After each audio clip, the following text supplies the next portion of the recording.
It's an honor to introduce our speaker. Renad Salem is a dedicated midwife working in Gaza, Palestine, with hands-on experience in practice care during crisis and emergency conditions. She's providing comprehensive care, including prenatal assessments, labor support, and postnatal care, while ensuring patient safety and dignity. The mic is yours, Renad. You can speak now. Thank you. Okay, thank you, Khadija. Assalamu alaikum, everyone. My name is Renad Salem, and I'm honored to speak with you today.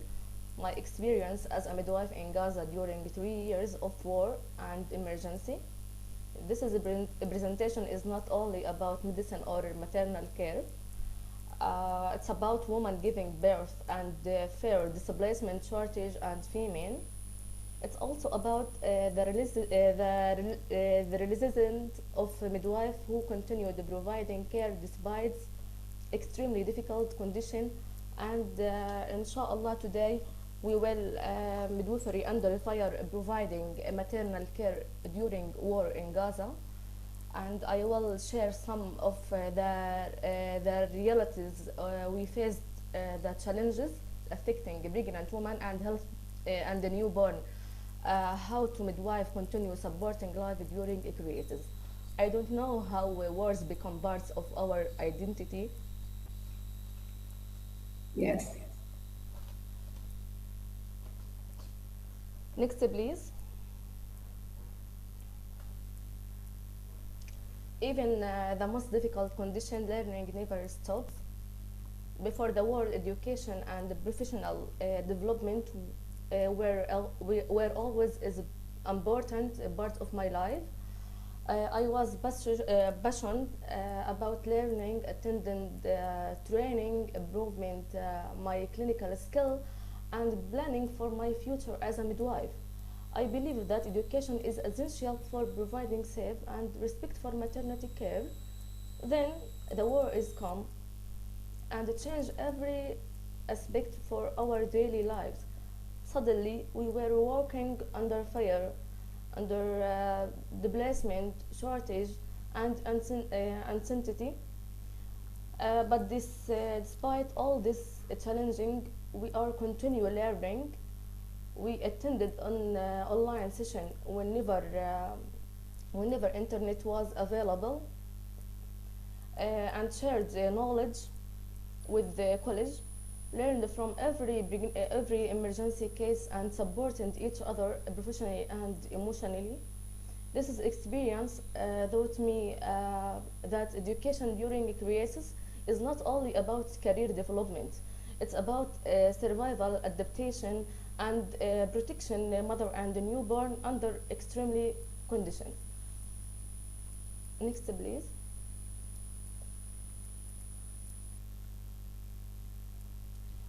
I choose midwifery because I believe that every woman deserves safe and respectful care during one of the most critical moments of her life, childbirth. Before the war, my journey was filled with learning, hope, and passion for supporting mother and a newborn. Okay.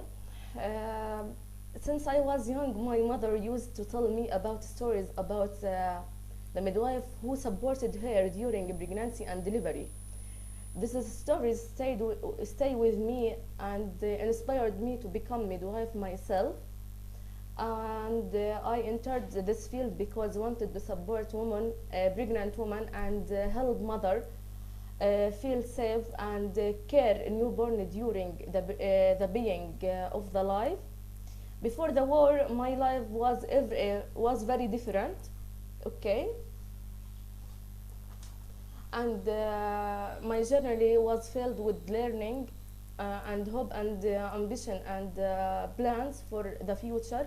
I was focused on delivering my skills and continuous my education and become a better healthcare providing for women and babies. But after the war began, everything changed. Daily life become uncertain, hospital become overcrowded, resources become limited, fear and displacement become parts of normal life. As a midwife, we were no longer working on only a healthcare and the provider. We were also trying to provide emotional support and reassurance and the humanity into the middle of crisis. I'm sorry. The war changed my life deeply, but also strengthened my sense of responsibility and my commitment I'm sorry, to maternal care. Next, please. Beyond the number stories survival, we have also 20% family planning survival, 30% gynecological preconception consultation, 48 plus 48 working hours per week post delivery, 50% pregnant women receiving antenatal care, 150 births per month, and plus 100 patients daily in outpatient clinic, 25 emergency cesarean section monthly, for plus 400 newborn follow-up and post-delivery, often under extreme and unstable condition. These numbers are not just a statistic. Behind my number, there is a mother, a newborn family, and survival story.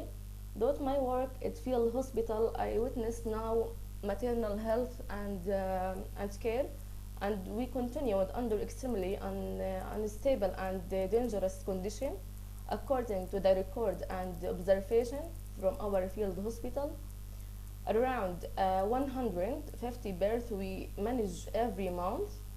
More than 100 patients visited the outpatient clinic daily, and emergency cesarean section increased significant during in the crisis.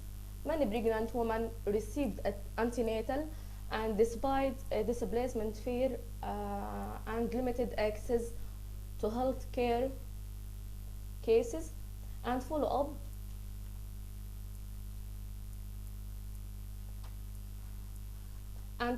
care for a mother and a newborn continued even under severe shortage and insecurity.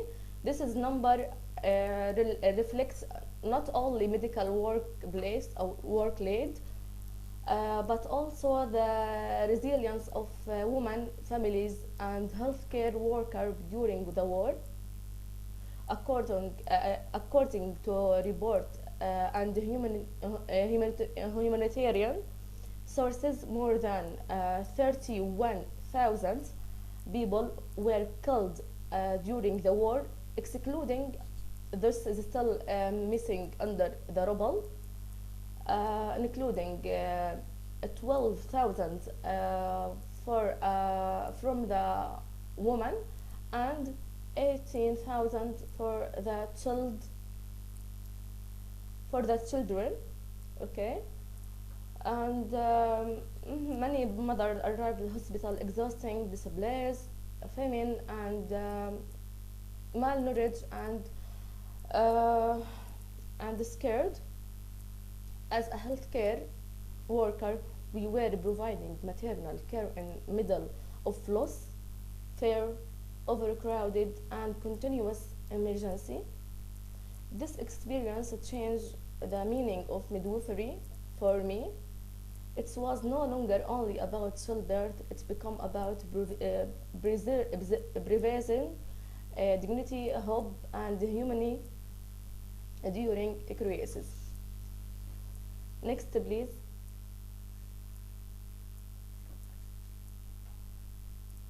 Since the beginning of the war, the healthcare system in Gaza, medical supplies, power outage, continuous insecurity. Despite all of this, childbirth does not stop.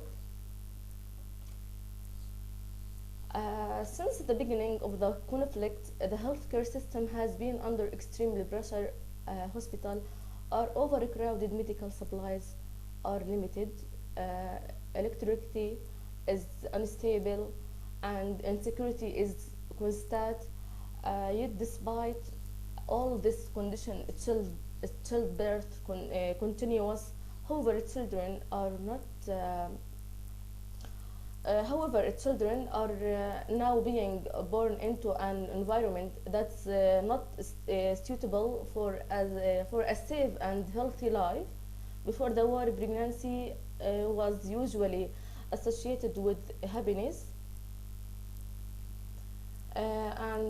excitement and hope of the future. Women used to prepare for a motherhood with joy and optimism. And today, the situation is very difficult. Many women experience pregnancy with fear and anxiety and uncertainty. Their there is a prescriptive. I'm sorry. Their prospect toward having a child has a change because they worry and about safety, survival, and the future their children will face. At the same time, pregnancy and childbirth have also become a form of resilience and resistance. Choosing life in the middle of the certain reflect extra avoiding strength and determination, and that is why I choose the strength and hope is born from the suffering womb, because even the middle of pain and the suffering mother in Gaza continue to current life and hold to be hope. Next, please.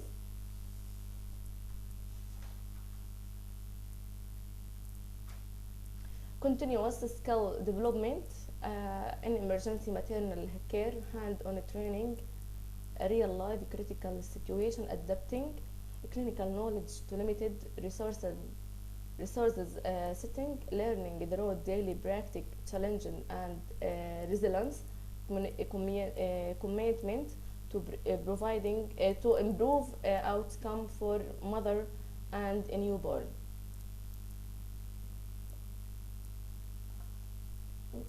Okay.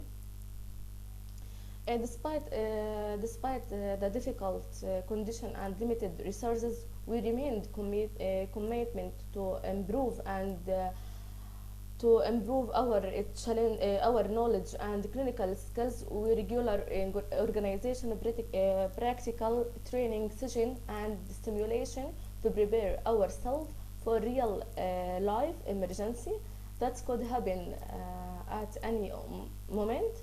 This is training focused on enhancing our abilities to respond quickly, think critically, and provide safe care for the mother and newborn under pressure.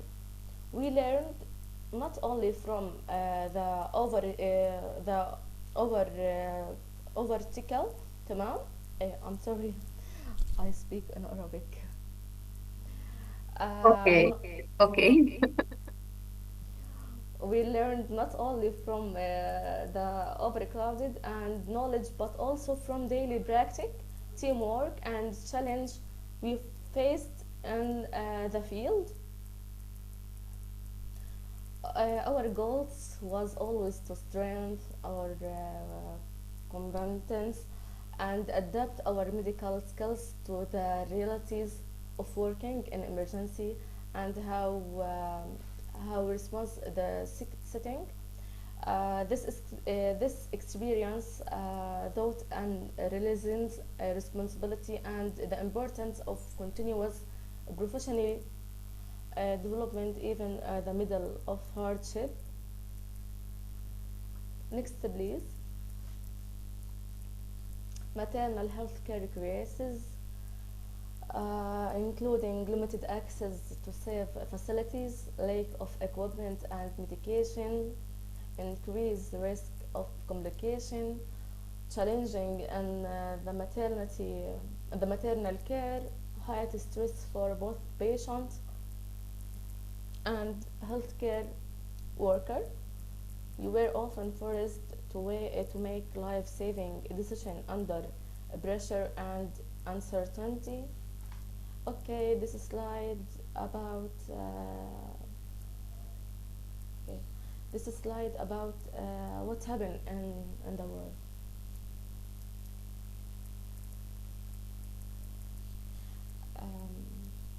Khadija, can you can you hear? Okay. Before the war, my daily It's life. okay, Renad? It's okay? Yeah, it's okay. Okay. Before the war, my daily life was very different. I used to live near a Shifa hospital, and it took me less than 10 minutes to get to work. Now, the same journey can take up to 3 hours due to current condition, which show how difficult access has become. Today, both patient and healthcare worker are under extreme stress. There is severe lack of medical equipment, and most medicine are not available. That make it very challenging to provide safe and effective. At the same time, many women struggle to reach healthcare facilities. There is limited access to safe transportation, and the roads are often unsafe or blocked because these barriers. Many women arrive late or unable to reach care at all. As a result, I'm sorry, Khadija, before slide, not, yeah, okay. As a result, we see an increased risk of complication during pregnancy and childbirth. In many situations, we are forced to make a life-saving decision under pressure and uncertainty with very limited resources. All of this reflects of reality of a material care crisis, where both the system and the people within are the constant under constant strain. The next, please. Maintaining equality of care even during war, we tried to maintain the highest possible standard of care by priority urgent cases, supporting each other as a team, adapting to limited resources, providing emotional support to mother. One of the most important things we had to do was priorities urgent cases. Before the war, a woman who had normal delivery would usually stay in the hospital for about 24 hours for observation and care. Now, because of the overcrowded number of the cases are limited space, many women are discharged within 6 hours after delivery, just to make room for others who are in urgent need. We also relied heavily to teamwork.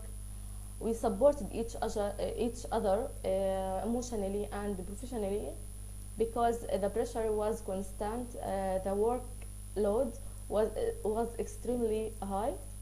Providing emotionally support to mother just is as important as medical care. Many women were scared, exhausting, and so even simple words of reassurance staying beside them or helping them hold their babies made a big difference. Caring of newborn was also very challenging. We often had to work with very limited or even no medication. Vaccination were delayed and at time completely unavailable. There were there were a period when vaccine didn't reach us uh, at all due to the situation. In one case, a shipment of medical supplies and vaccine was targeted while it was on its way from the south on the north, okay, which made the situation even worse. Despite all this, we didn't our best on to adapt, to use what we had, and to continue providing care with compassion and responsibility. This experience showed us that maintaining quality of care is not only about resources but also about education and humanity and resilience. Next, please.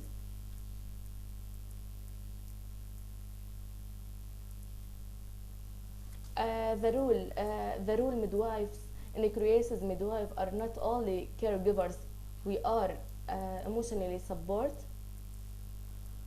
decision maker, and sometimes the last line of hope in crisis setting. Our role become even more critical.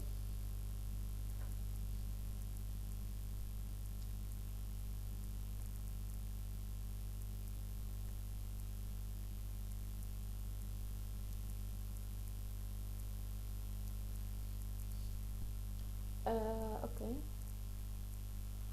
Before the war, I was midwife, life stable and peaceful life. I was surrounded by my family. I felt safe, and I practiced my professional with comfortable and passion. But everything is changed. My home was bombed, and I was forced to displacement. I become as a displaced midwife, living in tent, moving from place to place, while still trying to continue my work and to continue my support other women. As a midwife, we are not only caregivers, we become emotional support, decision maker, and sometimes the last line of the hope. But at the same time, we are also human. Like any girl, I'm searching for safety. This war has taken so much from all of us. Alhamdulillah. So far, 1,411 healthcare workers have been killed, and we are still losing more every day. On a personal level, I lost one of my desert friends a year ago. Fatma Hassouna is a journalist from Gaza. She was killed along with her family. Her loss is something I carry with my everyday. Many other are still suffering in a different way. This also many dissidents in Israel prisons, including Dr. like Hussam Abu Safiya.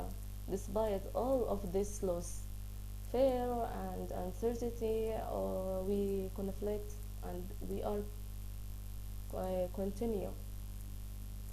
We continue to care, to support, and to stand beside our patient, because in crisis setting, our role become even more critical, not only because of what we do, but because of what we endure and still choose to give. Next, please. Academic hope. Two unconditional offer during the war. Master Public Health in UK University, continue learning despite conflict, education as hope.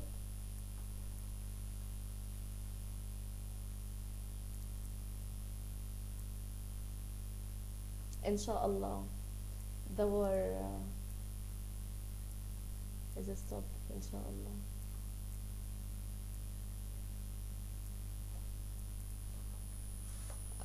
Before the war, I lost.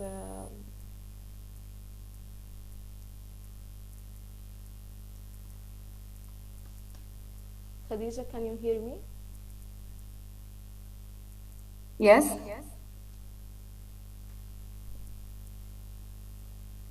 Yes, Renad.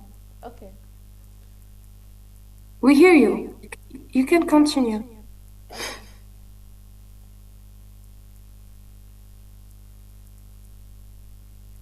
Before the war, I was working toward my dream of pursuing a master degree in public health. I was actively searching for opportunities to continue my education and development my skill to better serve women in my community. Then the war come and everything stopped. My plans, my goals, my dreams, we all put on hold. I didn't give up. Recently, I received two unconditional offers from university in the UK to study a master public health for me.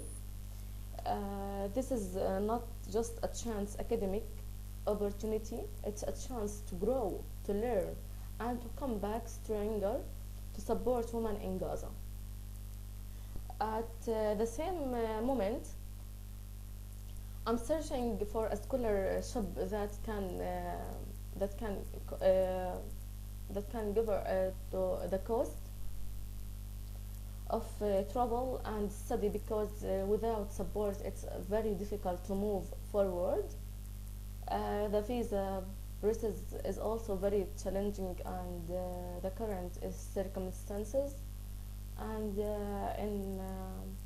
in our have land we don't have the luxury of choose. We are first not given option, but even with all this obstacle, I still done education in hope, and I was continuous to hold on to that hope, and not only for myself, but for every woman I hope to support in the future. Next, please. Raising awareness through LinkedIn. So I started writing. I shared what we were living every day, the fear, the strength, the moment of life and loss. I wrote about women giving birth in the middle of cause and about babies who came into this world surrounded by uncertainty. I'm sorry. I didn't write as a professional only. Um, okay. At the same point, felt that I could not stay silent, so I created my LinkedIn account as a way to break the silence and share what was really happening on the Gaza. I start writing about women and the newborn, about the struggle and the reality of giving birth in the middle of war. I'm sorry. Share daily story, moment of fear, also moment of resilience and hope. I didn't write only as a professional midwife, also a human being living this experience every day. I was able to connect with people from around the world, journalists from international agencies reach out to me to understand what's happening into Gaza and to help document the truth and share. It was a wider awareness. Also contributed to several articles with midwifery and healthcare organization I shared insight from the field. Over time, my writing turned into daily reflection, almost like a diary documentation, our lives, our challenging, and resistance despite everything. For me, was not just written; it was a way to give a voice to women and the newborn, and the newborn way to give voice to women and newborn who are living through this crisis. Uh, Thank you for listening. In a place where death surrounds us, I have witnessed life again. Please don't lose way. Thank you for Much, Renad. hearing.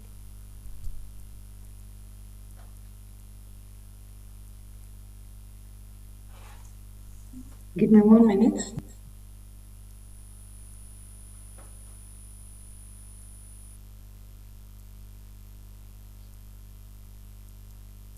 Now we gonna go to the questions. You had a lot of questions to answer them. So I'm gonna read each one of them. And also, if you want someone to speak, you can just raise your hand and and open your mic if you want to.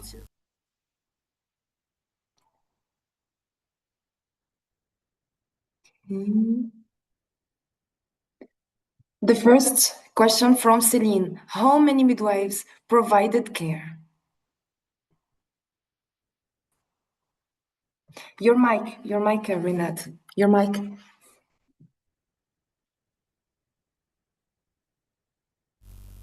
Okay. What? What I'm asking? The question from Celine: Okay. how many midwives provide care? On field hospital. I think so. Yeah, on field hospital, we shifting two midwives 24 hours and one midwives from outpatient.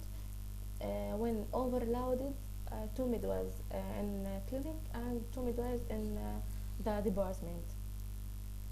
Okay.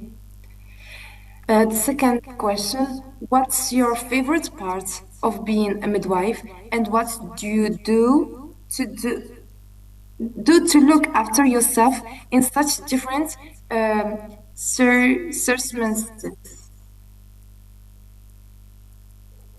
The question from Linka. Can you again? What question? Is from Linka. What is your favorite part of being a midwife?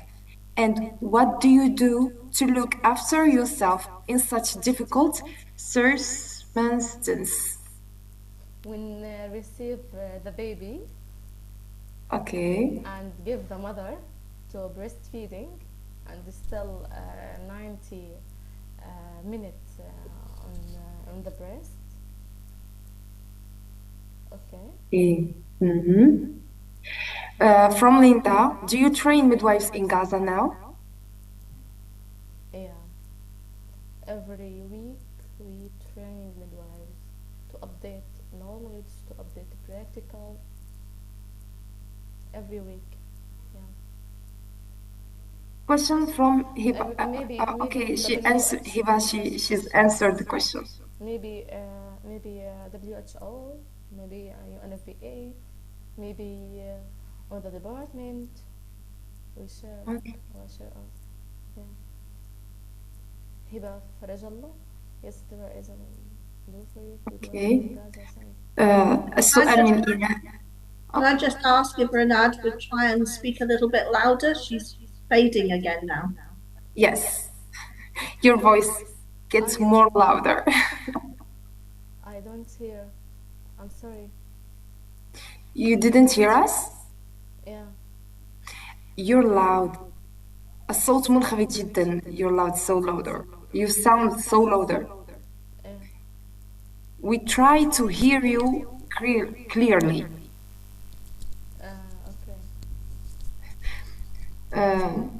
إيمان، السلام عليكم. أولا كل عام والقابلة بألف خير ومسيرة عمل موفقة لجميع وتحية لكل الإخوات وتحية خاصة للأخت القابلة بفلسطين الحبيبة. It's just a comment. شكرا. Okay. Another question from Linda. Is equipment coming into you now? Equipment. Yes, recently. Alhamdulillah. Before the time, no. Recently, alhamdulillah. Yes. Great. Adamu, well done for your nice presentation. What other advice can you give to other midwives working in areas where there is insecurity, banditry, or war? What's your advice for this midwives?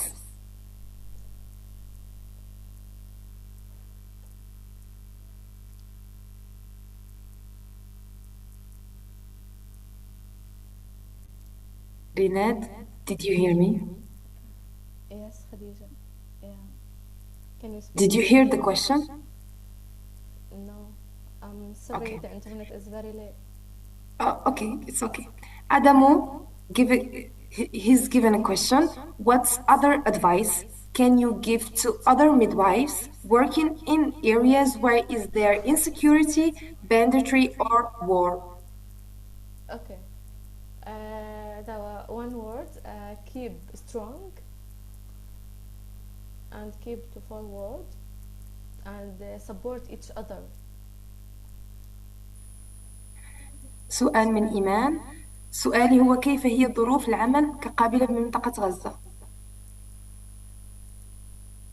أجاوبها بالعربي.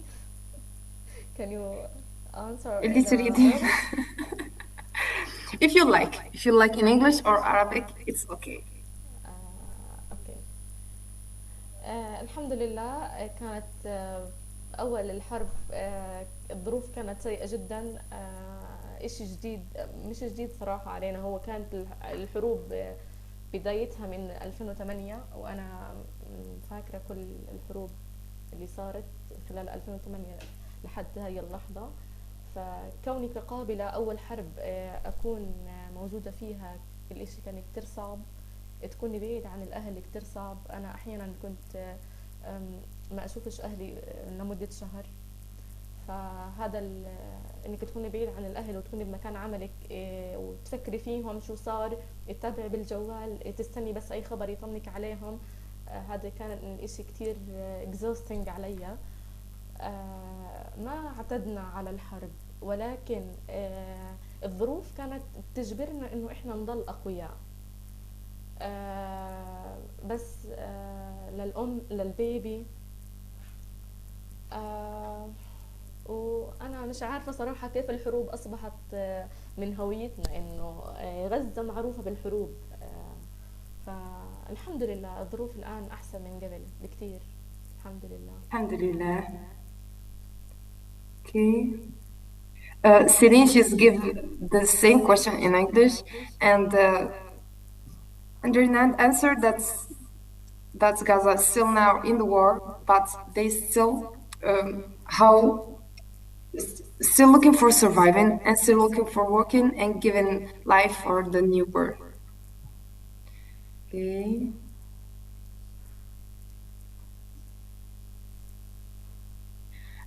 Linda, she's asking you about your name. I give her your name.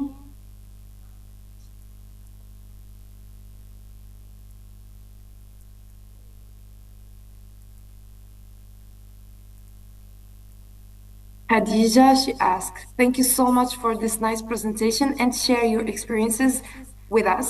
I want to ask you if there are psychological supports in your work. In your work, Yes. we not have psychological support, but I'm searching before 2 months to support psychological, and I found in Irlanda. Yeah, in Irlanda I have to take. Question from Begum. Okay. When you and your colleague feel fatigue, exhausted, for example, how do you get better again in the war? When female, I go to work Mm. hungry, nausea, dizziness, very dizziness. And how do you get better go in the world? My question is, what stays with you after each birth during the war? What's your What? stays? What stays with you after each birth during the war? I don't hear. You didn't hear me? Hi. Hello, Renad? Did you hear me? Now, yeah. Okay. What's your stays with you after each birth during the war?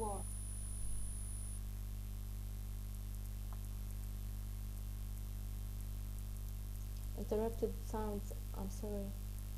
Okay, it's okay. What stays with you after during the war? Can you talk again? I'm I, sorry. I, it's okay, it's okay. It's okay. If someone wants to talk, or we have just 2 minutes to close this room. You had a lot of compliments, a lot of commentaries. They supporting you, and they bless God, begging the God to be safe, all of you.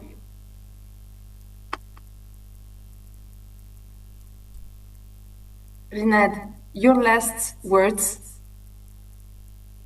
I don't hear. I'm sorry. Okay.